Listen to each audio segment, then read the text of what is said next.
Page 26. He just told us, so we're good.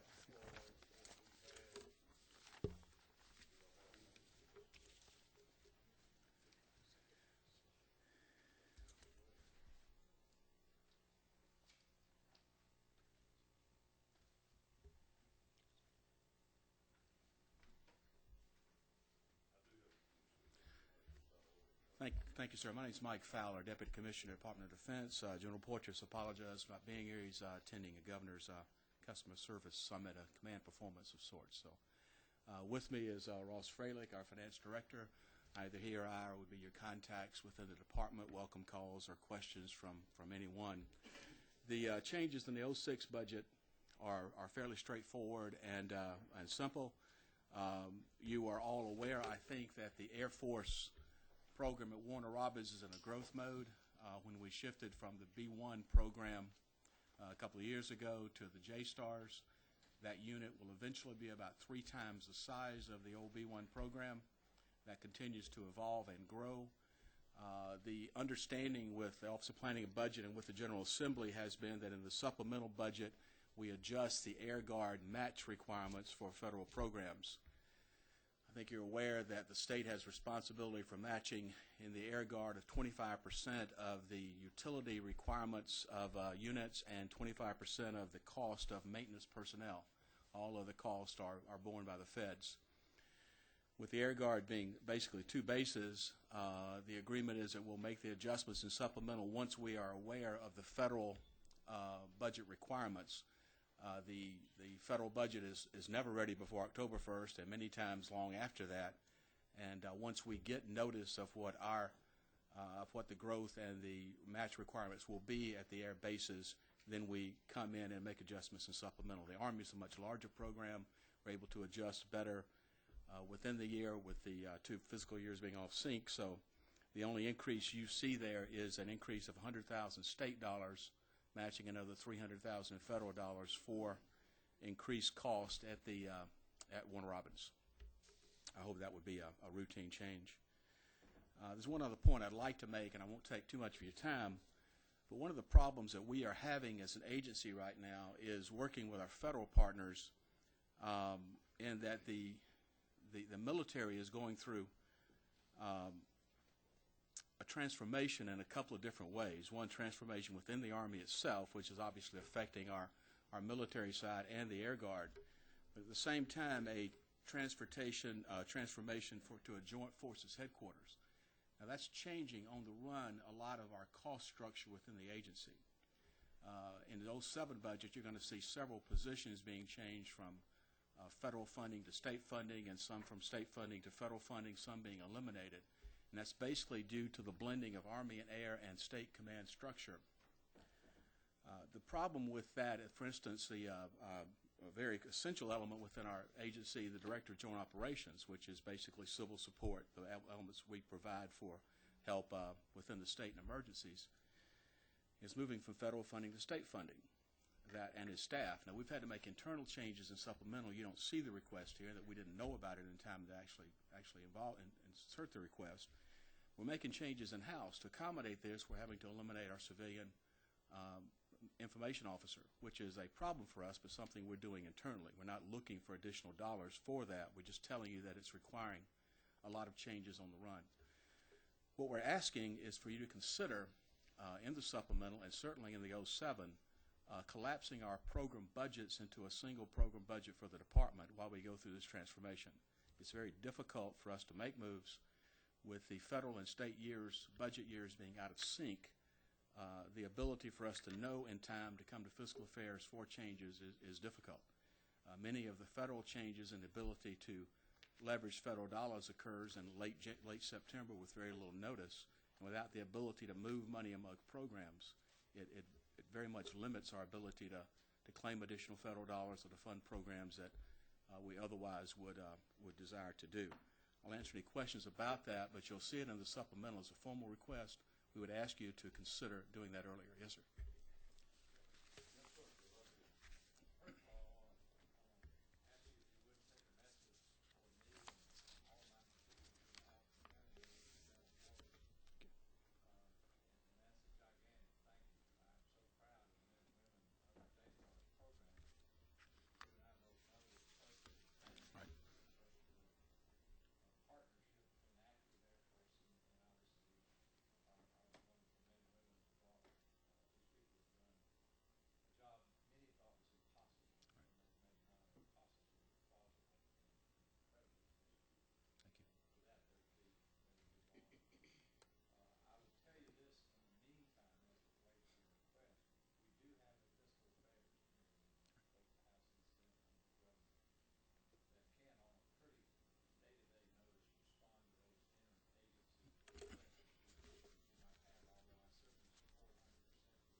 Thank you, sir.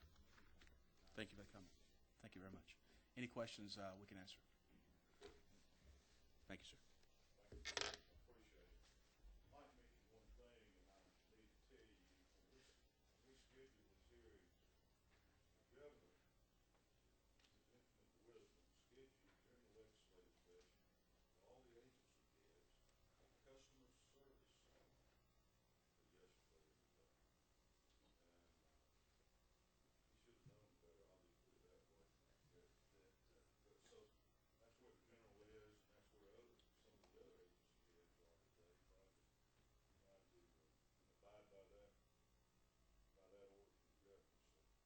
But so that's where the general is, and that's where some of the other agency heads are today, trying to abide by that order from the governor. So, next, we would like to hear the Court of Appeals, if you don't mind, please. And we've got Judge John Ellington with us. Most of y'all know John. Southeast Georgia. John is here too.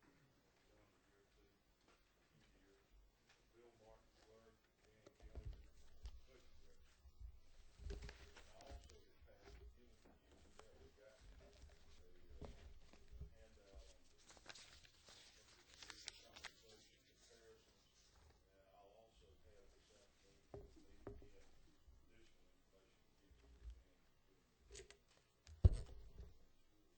Okay, I'm Jan Kelly, the fiscal director, and actually, we're on page 4 of the tracking document. Oh, is it on? Okay.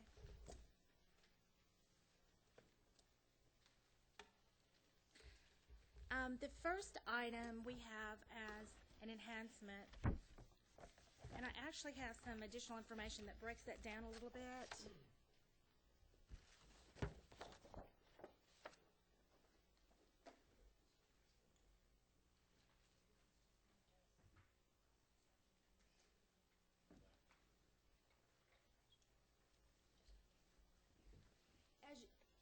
As you can remember, last year I came to you and told you about our space crisis. We'd had a long-term deficiency at the Court of Appeals as far as space for over a decade. Last year it was escalated to a crisis because we were being forced out of our space in the health building because of renovation for that building. Further, it has been escalated this year by the fact that we were supposed to retain 2 of our judges in the health building during the renovation process. The conditions became so deteriorated that we had to physically move them off of Capitol Hill. We need the funds, the additional funding for 2006 supplemental according to the Georgia Building Authority in the 2006. This is very important in the fact that we are now have 2 judgeships off of Capitol Hill, and the space rental for that space doubles January 2007. So we must meet their deadlines to avoid that. By the way, that space rental charge is 4 times what we pay at GBA. As you can see, for an enhancement, I'm asking for the actual project's about $2 million. I had basically done a rough estimate last year. Now this is for both health building and judicial building. We are actually taking the 5th floor of the health building. It's 22,000 square feet of space. And we are moving all our administrative offices, the clerk's office, which needed additional space, and the fiscal office, and all those people displaced except for the judges. We are moving those over to the health building. Then we will, as soon as that space is evacuated from the health building, we are building out 3 judgeships on the 3rd floor. So it's kind of a double project in the fact that we've got to have the space to finish the health building to be able to renovate half of the 3rd floor of the judicial building to bring our judges back to the judicial building. This is going to do 2 things. This is going to give additional security to our judges in the health building, but also it will alleviate, while it alleviates our short-term needs, it does not handle and address long-term. It does allow us to help a little bit of the cramping of the judicial building, but basically it's helping us for those people that are displaced. It does not allow us, in other words, growth room for additional judgeships with the growth in the caseload of the court.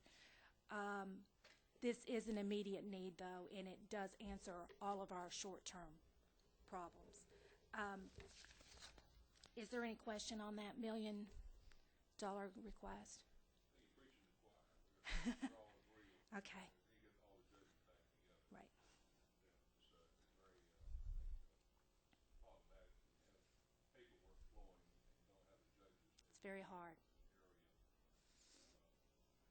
the area. I mean, interrupt, I'd say, the other thing as far as judicial building, we've had some just preliminary talks about this, the fact that maybe at some point you should look at including the law department out of there and have judicial building being for judicial purposes. That would help us with the long-term needs. Absolutely. Let me bring you up to date here just a minute. We got the speaker to come over last year here at the session, and Bill Martin's kind enough, he didn't have just about 30 minutes, but he had enough time to at least see some of their problems. And then we got the governor back in November, does that sound about right, Bill?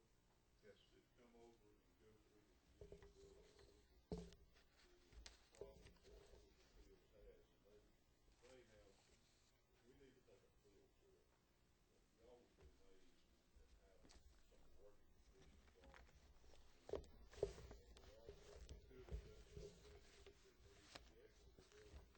That was Ray Crawford managed it at that time because, what was it, Georgia Educational Facilities Authority. moved out, and you had the lease was already in place, but they are on the short swing, I think, to the end of this year. January '07. Well, we have to be out by the end of December. But it is causing logistical problems, especially on files. What do y'all do?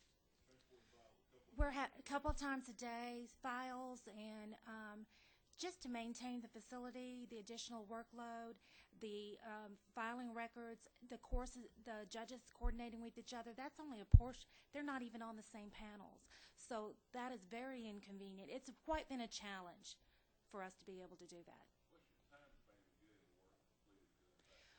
We are supposed to be able to have the health building finished in late summer and actually be able to move into that space by sometime in the fall. And then they are telling us by December that they should be able to have the 3 spaces in the judicial.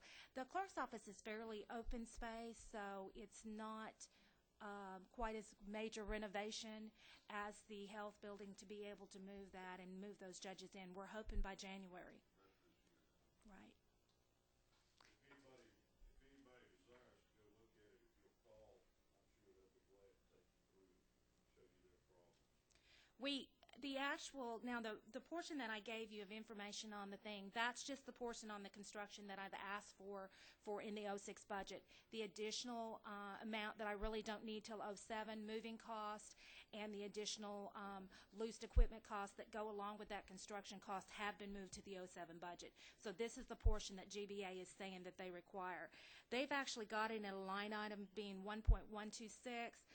Part of that is displacement cost. If you will, I have outlined as far as, let's see, excuse me, let me look at 2006. $49,622 is increase in rental costs for our temporary movement of employees during this transition time. So that equates to the 1.126 figure. So I've kind of broken it out for you there. Is there any additional questions on the space? Anybody got any questions? Go ahead. Is there a reason why it has to be in Atlanta? The goal is to get all together to be accessible and be secure. It needs to be near the other courts as far as the Supreme Court. There's a lot of cases that move between Supreme Court and back and forth. So, and the location, I don't know as far as, maybe Bill can answer that question, but definitely it needs to be near the Supreme Court. We toured this facility last year, and all you got to do is go over there and just tour it and walk through it, and you'll see exactly what you're talking about. I will tell you that the governor also toured it. If we don't have any questions, I'll move on to the next item. Okay.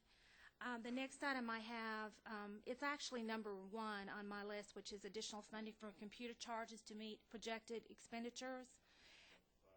Okay. Okay, it's the $27,998. That is charges from GTA billing of $6,588 that they previously didn't charge state agencies for PeopleSoft, and we're having to absorb that. So I'm requesting for that additional funding. There's also increase in our online legal research. That was on an escalated contract, so those monies, it was like a 5-year contract, and they changed their rates at the end of the term. We actually use Westlaw and Lexis.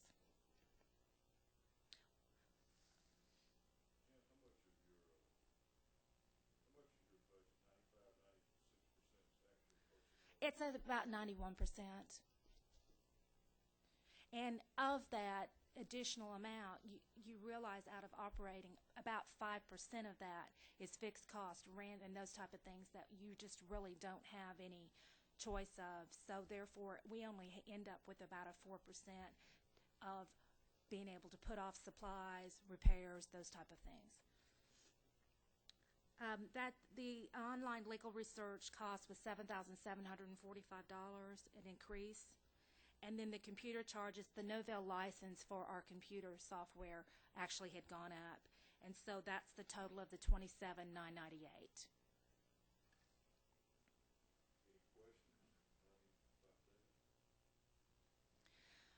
We also have, I'm not sure what number it is on your thing, personnel services funding to meet projected expenditures. If you recall, in fiscal year 2005, we had a payroll shift that was incorporated. At the end of the year, we reduced our request for that payroll shift by any vacancies that had occurred during the year, turnover, those things.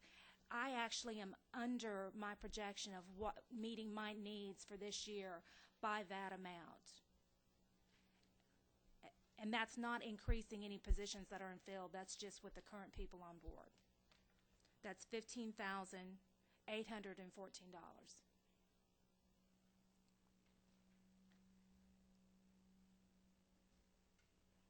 And that is all of the requests I have for this 2006. Are there any additional questions? Anybody got any questions? Dan or Bill?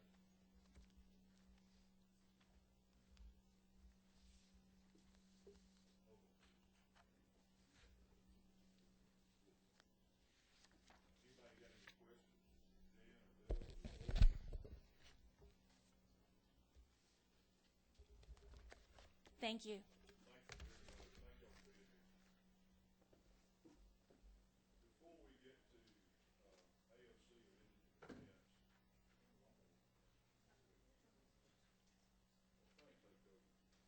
thanks, Coach. I have had a conversation recently with Linda Klein. Linda is a former president of our state bar. In fact, I think was and still is the only female president we've ever had of our bar. And met Linda last night at a discussion attending, and she has been very supportive of a program that we have in the state dealing with the violence against women fund. And very much want to talk to the committees that's keen through our subcommittee and appropriations. So I said, Linda, if you would come in the morning, and I'll ask chair of the committee allow you a few minutes to talk about it. Would you like to go ahead, Linda? Thank you very much. I realize that what I'm talking about is really 07, but I'll talk fast. How's that?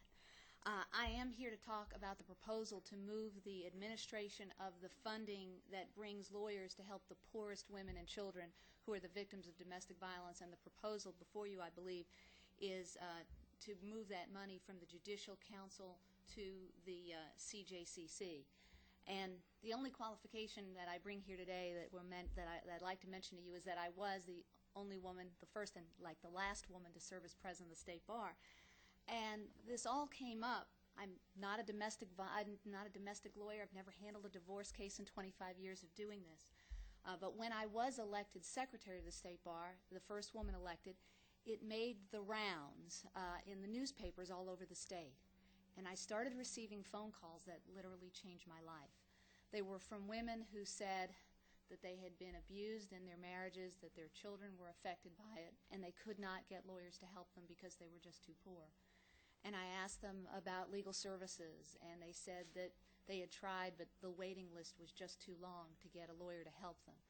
And they were afraid. They had issues about health care. They had issues about school choice. They had issues about keeping their jobs. And it was very scary. So I just won an election. I had won an election by having lawyers all over the state help me get elected. So I knew lawyers, and I called them. And they said to me, Linda, I'll take 5 pro bono cases so long as one of them is not domestic violence. And they told me stories that again changed my life. They said, I took a domestic violence case pro bono, and the guy brought a gun to my kid's school, where the guy followed my secretary home and threatened her, or called my house. And they said they couldn't help. So I talked to Georgia Legal Services and Atlanta Legal Aid, and I learned that 85% of the cases that come before those two very important organizations have domestic violence as some component of it. And I realized that the lawyers there work very efficiently and effectively on this issue. And I said, well, let's just put some numbers together. If we had funding, what could we do? And we learned that for $50 a case, not $50 an hour. Now, what lawyer can you ever get for $50 a case? But for about $50 a case with adequate funding, Georgia Legal Services and Atlanta Legal Aid principally could help all of these people. So I went to many of the members of the legislature. I went to see people that were representing Governor Miller at the time, and we talked very hard. I got a coalition of 66 community organizations. We did political polling, and we found that 80% of Georgia, urban, rural, old, young, whatever the demographics were, 80% of Georgia thought this was a great use of taxpayer dollars, that we could help save families and we could help break the cycle of violence. And we worked hard together. I worked with members of the legislature. I worked with Tim Burgess at Governor Miller's budget office at the time. There was a lot of discussion about this program. How much money? What would be covered? Who would administer it? And what we decided was $2 million, which was at the time what we asked for. $2 million divided by $50 a case, that will help 4,000 families. Well, what would we do with it? Well, there was some discussion and negotiation. We decided that divorces would not be part of how we would use the money. We decided that we could not use it for temporary protective orders because you didn't need a lawyer for that, and there were lay advocates at the shelters who could help us. No class actions, no immigration. And then we had to decide, well, who would be the protector of this money? Who would be where would the money go? And after discussions with many members of the legislature, with Mr. Burgess on behalf of Governor Miller, the decision was made to send the money to the Judicial Council. Well, why? Because the Judicial Council is made up of all the courts of Georgia except the municipal courts. It's all the judges. And the judges were the ones who told us, and they continue to tell us, where are the greatest needs in our state? Where does the money need to go?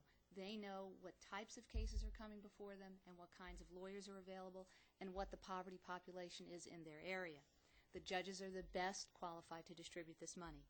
Absolutely nothing has changed since 1998 when we had these discussions, except that we helped thousands and thousands of Georgia families. Well, the first year, the legislature was kind enough to grant us the $2 million. We didn't help 4,000 families. We helped 6,000 families with that money in the first year alone. And this program has just been a phenomenal program. Every county in the state benefits from this program. I hate to use that phrase, it ain't broke, but it ain't broke. I know that there's some discussion about the money and the money going to the AOC. This money does not go to the AOC. The money goes to the Judicial Council. I understand that the AOC has provided some staff support to the Judicial Council, and I understand that there was a concern about there being an administrative fee charged by the AOC. I understand that the CJCC, if they get the money, intends to charge an administrative fee as well.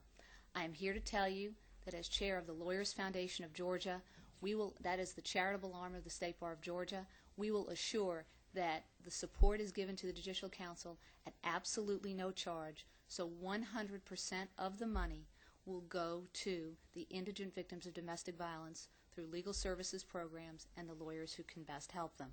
I've told you what the money's for. I told you what just an incredible, wonderful difference this money has made in our state, and how 100% of this money can be assured to go to the benefit of all the families. It ain't broke. Let's not fix it. Linda, is there expected change of the funding amount, or is it just a question of this administration cost? Well, there is a request to take the funding back up to $2,178,000. We were at a high of $2,225,000, $2.25 million, and that got cut as state money went away. But I suggest that with the $2,178,000, if that's your pleasure, and no administrative charge, which I can pledge to you will happen, then that's the equivalent of $2.25 million, certainly going to these families that need it so badly. Are there?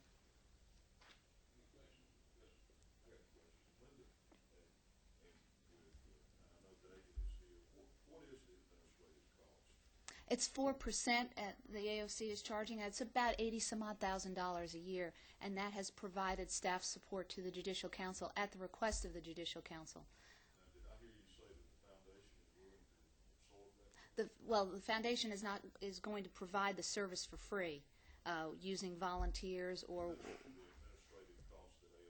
Right, and of course it's possible that AOC and the Judicial Council may decide to do something else that would be without cost, but what I'm offering is that I can assure this committee that we'll get it done without cost. Sure. If it goes to, if it's transferred over, now, are you willing to offer that same deal if it leaves AOC? As I understand it, and I'm confident of this, the money does not go to AOC, it goes to the Judicial Council. I understand that, but I'm talking about the administration. If the governor moves this to the whatever, Criminal Justice Coordinating Council, are you willing to also provide the I'll have to check with my board. As I understand the way my board feels is that the judges who are the Judicial Council are the ones that are best able to administer the funds. That would be something that I'd be willing to talk about. I know that the CJCC charges an administrative fee for all of their grants. I also know that the CJCC works exclusively with federal grants that come to the state, and it is the Criminal Justice Coordinating Council. This is a civil justice matter. you're aware of where this came from? I understood that it came from the governor's office, and I'd be happy to talk to the governor about it too. I'm not really that familiar with how this actually hits the street. If you don't represent folks in TPOs, then what sort of services do you provide to these folks? TPOs, there's a statute that allows TPOs to be done by lay advocates, and there is training that Georgia Legal Services provides for lay advocates. But in the negotiation about this money, several of the members of the legislature felt that if we didn't need lawyers for TPOs, then let's save the lawyers for what they can do best.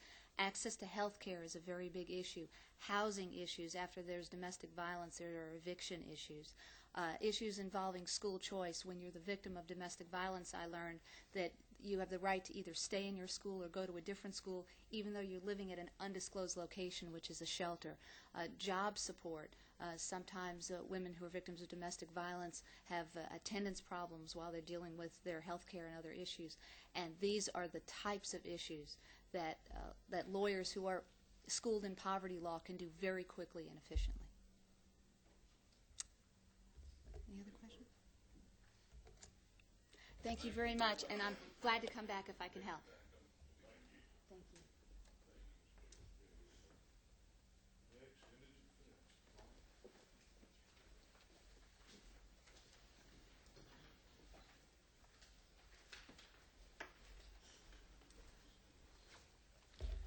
Mr. Chairman, members of the committee, I'll be very brief. Do want to introduce, if you don't already know, Deputy Director Sarah Haskin. She's the, if you request it, she's the go-to person as it relates to any of our budgetary matters and legislative matters for our organization. If I could just give you one brief update as to where we are now at the end of our first full year of operation as a statewide public defender system. We've opened 43 public defender offices across the state. There are 6 opt-out counties, 6 counties that providing alternative delivery services. But we have 43 offices up and running across the state. And I think that the next statistic or figure I'll give you is just absolutely amazing. In 1 year's operation, we have opened over 160,000 cases involving indigent services being provided by the lawyers who are supported by the Indigent Defense Services through our organization. I don't want to be too Pollyanna about it, but we're up and running, and things are going much better than I think anyone expected this time last year. Services are being provided. We still have a few bumps in the road, but we're stepping over those as we go, and things are going well. We were initially requesting $162,206 in the supplemental budget to fund the assistant public defenders that were needed to support the 5 new Superior Court judges that were provided for from last year.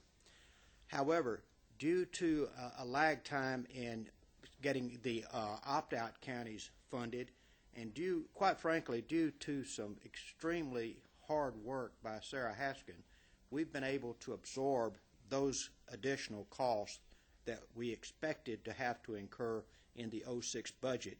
And because of the combination of the lag time in using the funds that we didn't have to spend initially, and again, I can't emphasize too much, Sarah's ability to shift funds around to absorb the additional costs through other budget programs within our agency, we are withdrawing our request for the supplemental funds of $162,206. That change is already reflected on your tracking budget sheet, and I hope I get the page right. It's page 12 of the sheet, and it shows the House Subcommittee, the state funds, at $42,079,060. So that change is already reflected on your budget tracking sheet. With that announcement, I guess I should say, I don't have anything else to present with regard to the 06 budget. We'll deal with the 07 budget at the appropriate time. But I am ready and hopefully would be able to answer any questions you might have about our operation. Ask you one thing, how are the cases in the juvenile court? I've introduced a bill to add one to the juvenile court. It's been kind of wait and see how the case count, how things roll out. Where are we on that?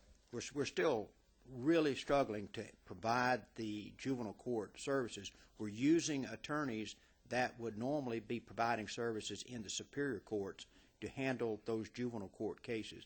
The legislation which you passed requires each of our 43 offices to have a juvenile court division, and each office does have a juvenile court division. In some instances, the counties have stepped up and provided, through intergovernmental agreements with us, have provided some additional attorneys that we've been able to designate for the juvenile courts. That's basically shifting the cost and responsibility back to the county to help us provide services. But it's a struggle, but we're doing it. Hopefully, at the appropriate time, we'll have the additional juvenile court positions that your bill provides.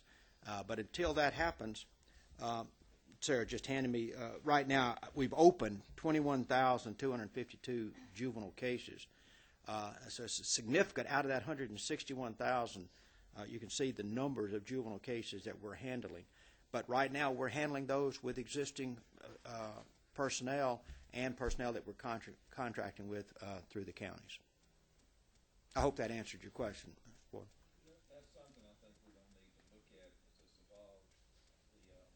But what you've done on that is basically the funding positions become the added to juvenile court, and that's one of the biggest areas that I understand is falling back on the counties. Mm-hmm. We had hoped to give the counties some relief from what they've been paying. They're continuing to have to pay that now because of things like the caseload that I think a lot of people didn't anticipate in juvenile court. So that's something I think at some point we're going to need to look at in the funding part of it, in funding the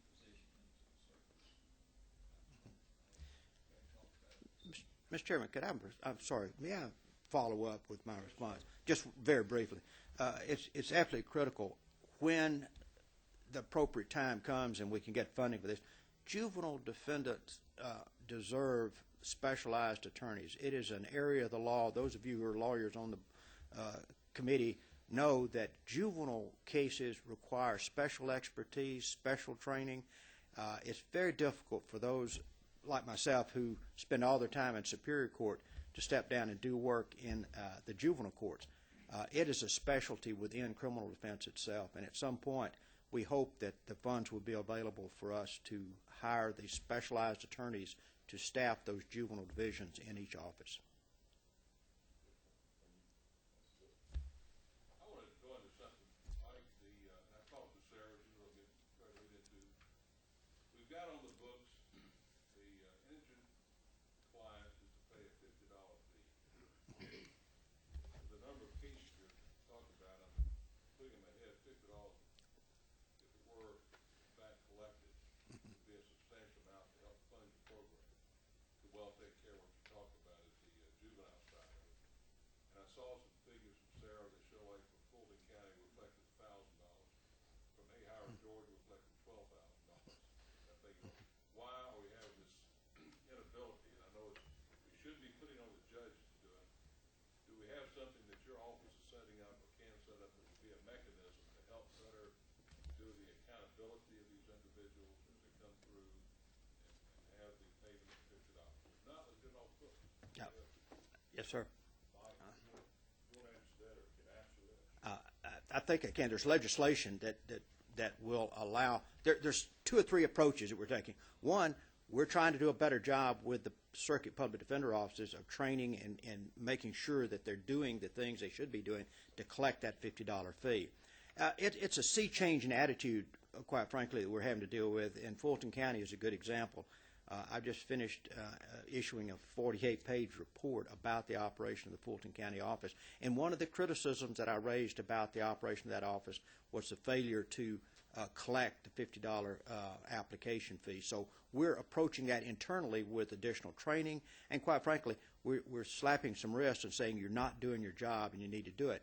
However, one of the things that the legislation, and Representative Crawford probably can talk to this better than I can, but the legislation will give the authority to the judges to put that application fee on the tail end as part of the sentence of a particular probation sentences. We've taken a position all along that if a judge can waive it, which they can under the current legislation, then they certainly could tack it on as part of a probation cost. And some judges took us up on that. A lot of the judges felt, and this is sort of anecdotally back to us, but a lot of the judges felt that, well, if there's nothing in the legislation that allows me to do that, I don't want to tack it on without some authority. And I think Representative Crawford's, Chairman Crawford's legislation and others will address that. And I think that'll be a big help. I think that when I come back before you next year, I'll be able to stand here and give you a much better report on how much we're collecting, and it will make a difference. Any other questions? I've got a couple of comments to make, and then Mike, I have a question for you. Representative Knox, Ralston, and I, and Barry Fleming served this past year on the Indigent Defense Budget Oversight Committee, along with members of the Senate. Bill Hammond chaired that.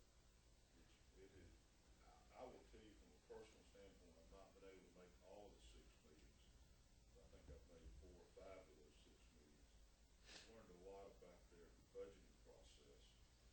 And I think to Representative Porter, who had a lot to do with it, I think putting that oversight committee in was a great idea.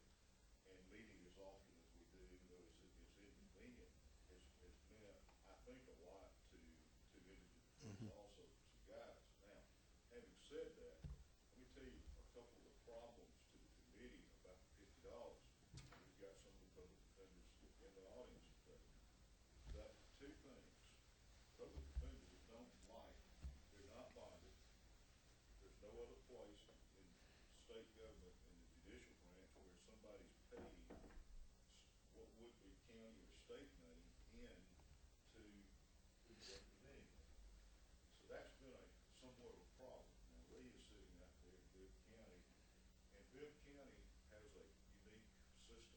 qualifying who is eligible for indigent defense, and that the county pays someone in your staff the county is paying someone to qualify those individuals.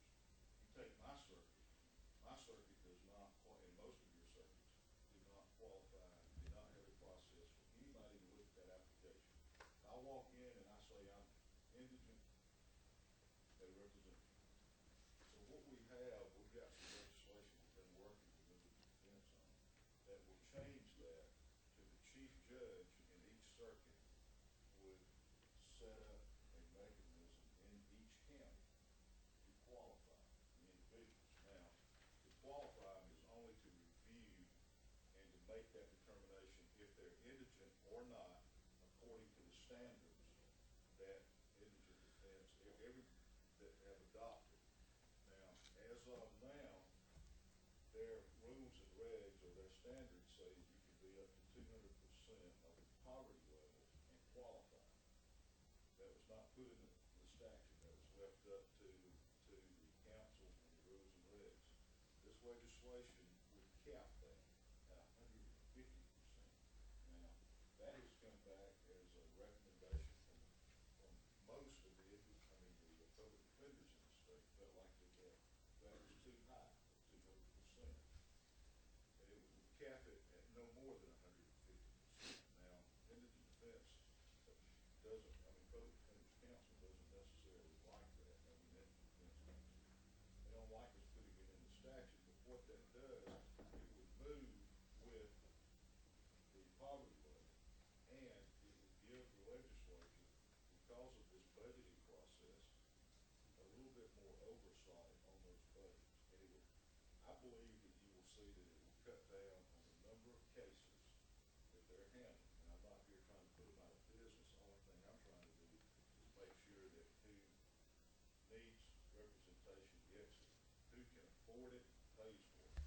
Now, interestingly, in Chatham County, they have the county pays someone there to Yes. qualify them also. Isn't that right? That's right. And the interesting thing is, in Chatham County, if you go apply for indigency status, you must sign a waiver for a credit check. And from what they told me, that's real interesting when you run a credit check on people. You find assets, you find ways to, you find that some people are able to hire an attorney. And let me tell you who else is complaining out in the state is the criminal law. Now, Mike and Sarah have been able to, on conflicts, to keep a lot of those folks working, but I have heard from a lot of the criminal attorneys that are saying, and I even had a Superior Court judge call me back in November and said, look, they just represented a guy in court. I did his divorce 2 months before and had his affidavit. I know what he made. Said, I've got his W-2 form. Said, we went back. Said, I had my clerk go back and look at it and pull that and said, we paid $135,000 last year in indigent defense representation. So, and it's not their fault. We're trying to give them a tool through this. Mike, am I wrong? No, that's absolutely correct, Mr. Chairman. Trying to give you a tool to try to help you guide. If I could respond in the sense that when you're opening 161,000 cases and you've got judges saying get this case ready for trial and get this person out of jail, it's very difficult for the lawyers to follow up on the affidavits. We take the applications. This is not an excuse for anyone being represented who shouldn't be. It's simply an explanation that with the numbers that we have, and without anyone in each individual office having the responsibility for following up on checking the affidavit, it's very difficult for the lawyers to do that. I think that the legislation probably is a good result of the work our Legislative Oversight Committee. When the Legislative Oversight Committee idea came up, everyone was worried about us having too many bosses. I've got 11 members of the Standards Council looking at what we do in establishing policy, and we have the members of the Legislative Oversight Committee. Quite frankly, our experience has been it's been the best thing that's happened to us because it's not only provided us with additional oversight, which is not a bad thing if it's done properly, it also provides us with access to the legislators. And so it's not a bad thing. And this is something, the question that I've raised is, I hope the cost for these additional people it's not expected to come out of our budget because we're bare thin as it is now.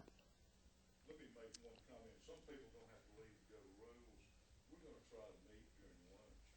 If everybody on the committee could, try to work on the recommendations where I know that most of y'all are gonna try to leave town this afternoon.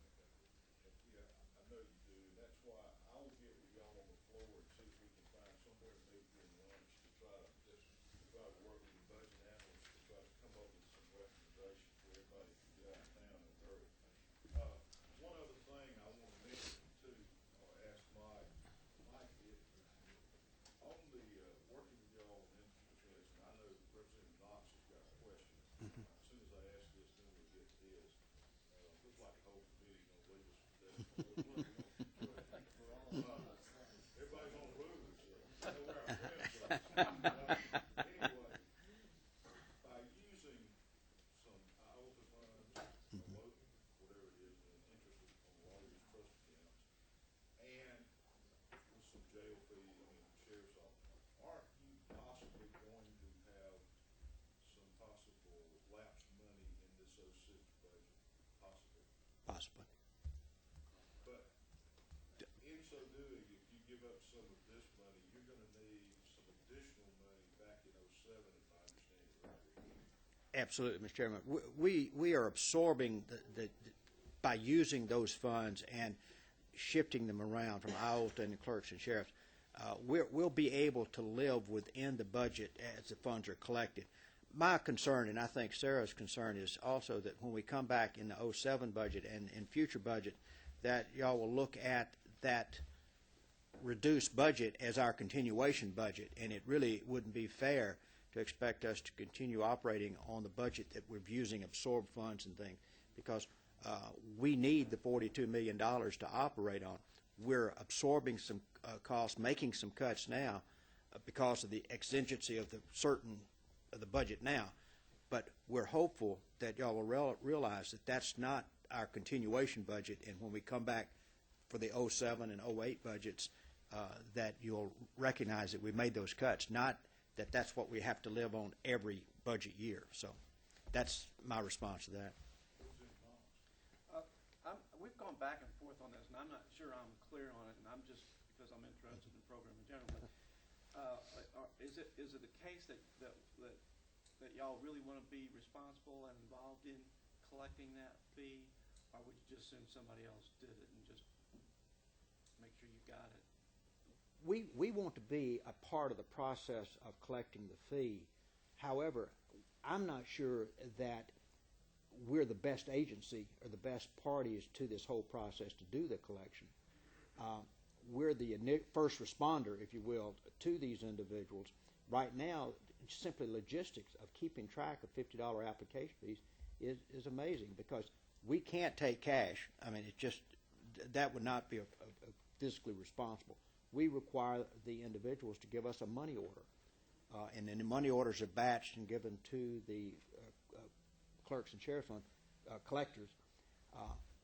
We're not opposed to someone else collecting that fee. We're not opposed to it at all.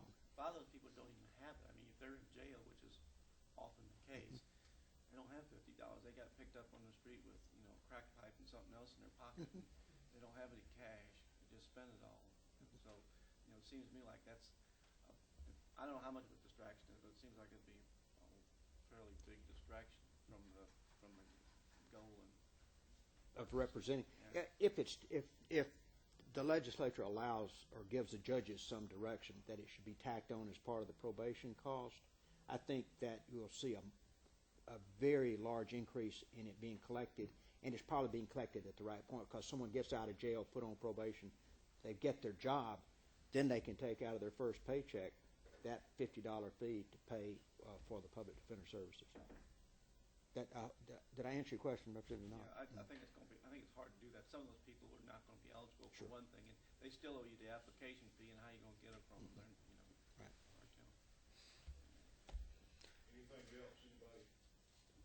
Nothing. Y'all leaving? Will. I'm gonna stay. I need to see Sarah just a minute. Okay, with your permission, I'll go back to the office and go back to work. Fine, just take care of yourself. Mike's Thank had you. a lot of health problems in the last year. He scared a lot of folks. If I could just say, invest in medical technology. Pacemakers and defibrillators are wonderful instruments that keep you going. Thank you. Especially in Chicago. Absolutely. Thank y'all. Dave? I'm sorry our committee's left. I apologize.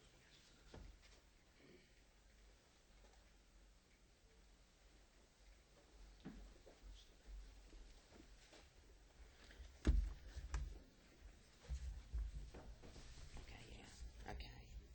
Thank you. Okay. Good morning, Mr. Chair. Thank you for having us here. I'm Deborah Nesbitt with the Administrative Office of the Courts. My director, David Ratley, is here. Our budget officer, Kevin Tolmich, and Vince Harris, who is over our administration division. We come to you today with a supplemental request. There are two items on here, the first one being for a personal security summit for the judges, and that request is being made through ICJE, which is Continuing Judicial Education. Given, oh, I'm sorry, on page 9 of 60. That's okay. The $10,000 is to have a personal security summit for the judges. In light of what happened last March, they felt it was important to try to train the judges and give them some tips on their personal security, and that's just one of an ongoing effort that we have.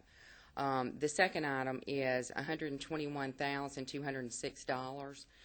That item is to provide state match for 4D money that comes from the federal government to fund the work of the Child Support Guidelines Commission. Our office staffs that commission, and that is an ongoing permanent commission that will continue to operate and review the guidelines, do economic studies and various studies about how that law has been implemented across the state. Some examples of, we have a staff attorney that's assisting that commission that pays for the meetings, that paid for a economic study to look at the worksheets and the tables. And so that will be an ongoing project. And so having that state match allows us to pull down 66% match. And so this would be our 33% match for the operation of the Guidelines Commission. And that's all of our supplemental requests. Do you have any questions?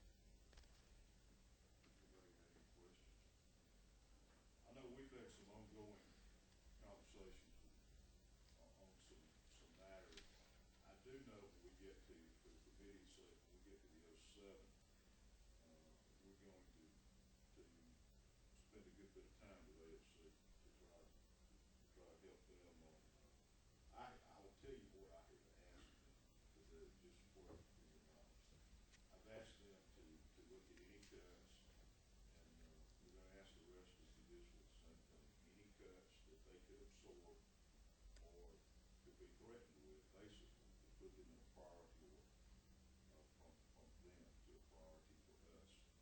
Also, in so doing, is to look at, we're going to ask all judicial to look at any overlapping programs, whether that is where AOC may be paid payroll for other agencies, this type of thing. And this is not threatening AOC or any of the agencies, but it's just to look at it from a business management type situation to see if there are overlaps that maybe someone can do better than somebody else at less cost, or while we're competing with each other within the judicial branch. So, and we've talked about it, and we're going to take that and see what we can do to help AOC, the Judicial Council, and all of judicial. My personal feelings, and having talked to the governor also about this, is to try to make sure that we get the most of court services for the dollars spent in the judicial branch in the state. If that means more DAs and judges and public defenders and more training for them, more technology, whatever, that we can make the court system more efficient. To move cases